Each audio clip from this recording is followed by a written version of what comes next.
Okay, so sorry for that break. There was a glitch. So we're talking about stages of group development. Stages of group development. So let me share on my screen again.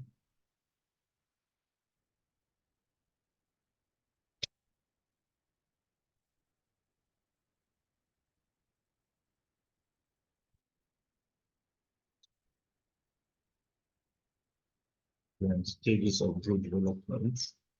Um,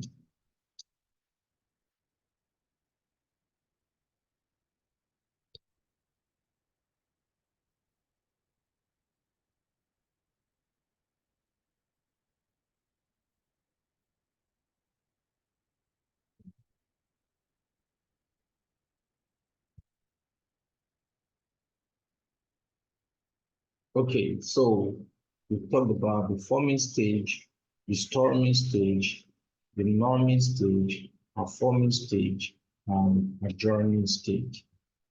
So we were here explaining each stage one after the other. Say the forming stage is the initial formation of the stage. And I was at the point where I said that in an organization, when a group is formed, when a group is put together, bringing together people of the same, of similar abilities, of people with abilities to achieve a specific task or goal of the organization. When these people are brought together, that is the initial formation, that is the forming stage. At this stage of development, it is important that these individuals recognize the social need to belong to the group, and that they are willing to give and receive friendship from other members of the group. They are willing to receive and give affiliation. It is in their best interest to do so, because the more they are able to do that, the more likely it is for the group to achieve its goals. So uh, it is not, it does not only matter that people are put together in an official setting, in a formal setting, in a group. It is important as well that those people see the need to be part of that group, the need to receive friendship, to give friendship, the need for affiliation in the group.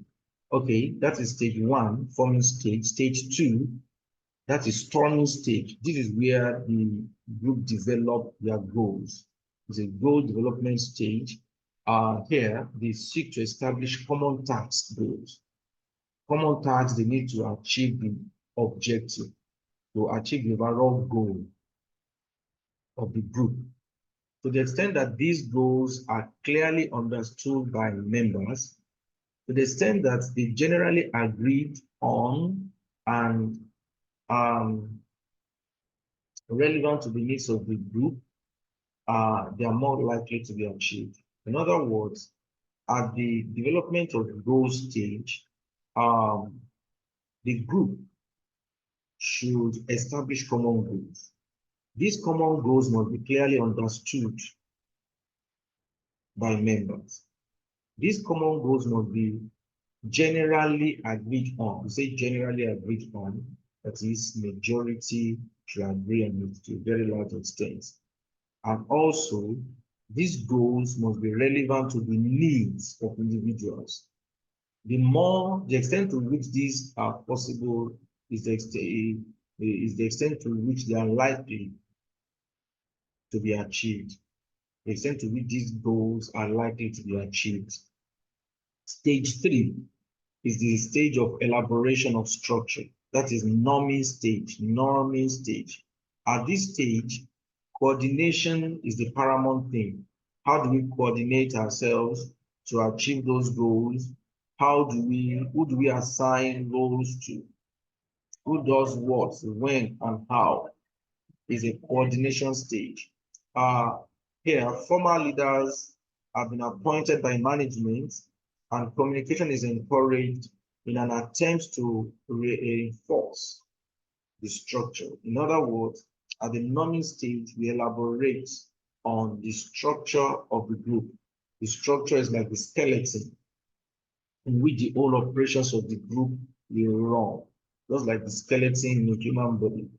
So such structures, they give form to the group and help the group to perform its tasks, its goals better. Stage 4 is the performing stage. This is where leaders are developed, development of leaders. In this stage, or this stage rather, other kind of leaders developed in addition to the formal leadership. These leaders develop to supplement the formal leadership of the supervisor or boss or company executive. So they are informal leaders. Informal leaders develop. These are the group member who turn to, these are the people group member turns to when they encounter problems. When they encounter problems, maybe because of their personality, because of their skills, people just gravitate towards them when they have certain problems. So in leadership studies, we have identified at least 2 leaders in work groups. In work group, there are at least two leaders, 2 types of leaders. We have the task leader. These are people that, like the supervisor, that is usually appointed by the management. They are the formal appointed leaders. That is the task leader. Their job is to pay primary attention to formal goal achievement. We pay attention to the achievement of the goal that have been set by the organization. And we also have the second category of leaders who are the social leaders. These are the people we refer to as informal leaders. These are the people that members go to when they encounter problems. So they provide social maintenance. They provide social maintenance. There's no clear cut, there's no hard and fast rule to these types of leaders. Sometimes an individual may play the 2 roles. Sometimes a formal leader, a task leader can be an individual that people to go to, that provides informal leadership as well. So there's nothing that says once you are playing the role of a formal leader, you can't play the role of an informal leader.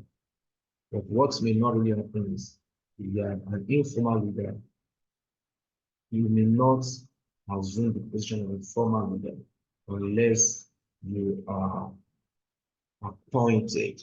With an organization now say that, oh, we are people's person, as far as this task is concerned, as far as this assignment is concerned, and then you now formalize your appointments and your leadership role. Okay. Now, stage 5, the group have accomplished what they are set to do. They have completed their task.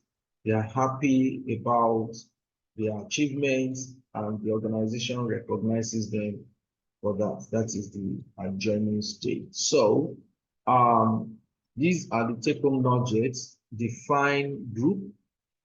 What do you mean by group dynamics? What types of groups do we have? What are the stages? Explain the stages of group formation, and how can the theories of group formation, productivity and efficiency in the workplace, how can they explain productivity and efficiency in the workplace? For further studies, check out these materials, starting probably with the video or materials and then the text. Thank you very much for this class.